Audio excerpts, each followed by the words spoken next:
कुछ ऐसे कॉजेज़ हैं ईडी के, इरेक्टाइल डिस्फंक्शन के, जिसके बारे में लोगों को ज़्यादा पता नहीं। जैसे कि pelvic floor issue. Pelvic floor एक ऐसी मसल बॉडी है, जहाँ पर बहुत सारी मसल्स आपस में इतनी टाइटली लिंक्ड है, वो आपके इरेक्शन, इजैकुलेशन, यूरिनेशन, डेफेकेशन सबको कंट्रोल करती है। पेल्विस ये वाला पार्ट होता है, जहाँ पर ये मसल्स होती हैं। इन मसल्स की कोई एक्चुअल टेस्टिंग तो रेडियोलॉजिकल टेस्टिंग या कोई ब्लड रिपोर्ट इससे टेस्टिंग नहीं होती है।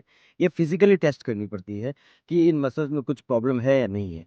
या तो इनकी टोन ज़्यादा हो सकती है मतलब ज़्यादा टाइट हो सकती है या टोन कम हो सकती है या बहुत वीक हो सकती है। तो ऐसे और कभी-कभी ऐसा भी होता है कि कुछ मसल्स की टोन ज़्यादा है और कुछ की कम है। डिससिनर्जिया बोलते हैं कि जो होना चाहिए वो हो नहीं रहा है और जब नहीं होना चाहिए वो हो रहा है। तो इसे डिससिनर्जिया भी बोलते हैं। तो पेल्विक फ्लोर इश्यूज़ है जिसके बारे में लोग जानते नहीं है, जिसके बारे में लोग बात नहीं करते और जिसके बारे में डॉक्टर्स को भी नहीं पता होता है। तो ये एक बहुत कॉमन कारण है। दूसरा कारण जो आजकल देखने में आता है कई बार, वो है फिनिस्टराइड। एक ऐसा मॉलिक्यूल है जो अक्सर बहुत सारे डॉक्टर्स देते हैं हेयर लॉस के लिए। तो फिनिस्टराइड से बहुत सारे मेल्स में erectile dysfunction, libido loss depression, anxiety इस तरह की चीज़ें होती है। इसे बोलते हैं पोस्ट फिनेस्ट्राइड सिंड्रोम।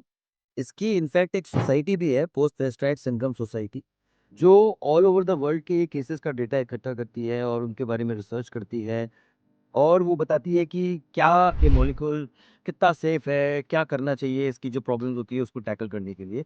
तो फिनेस्टेराइड भी एक बहुत कॉमन प्रॉब्लम है जो कि पता नहीं चलता लोगों को बट उसकी वजह से होता है ये।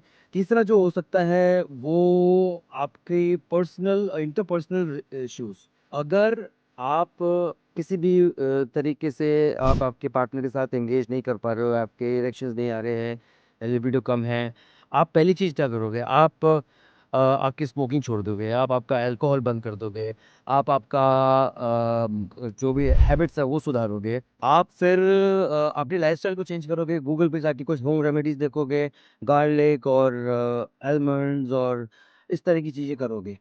बट इन सब से भी कुछ फ़र्क नहीं पड़ेगा। इनफैक्ट फिर डॉक्टर के पास में जाओगे, डॉक्टर भी आपको कुछ सलाह देगा, कुछ आपको दवाइयाँ देगा, उससे भी फ़र्क नहीं पड़ेगा। रूट कॉज़ होगा इसका इंटरपर्सनल रिलेशनशिप, आपके और आपके पार्टनर की रिलेशनशिप ही अच्छी नहीं है। आपको एक एंग्ज़ायटी होती है उनको अप्रोच करने में या वो जब आप अप्रोच करते हो तो वो कुछ ताना मार देती है आपको, उसकी वज़ह से आपका कॉन्फिडेंस और कम हो जाता है।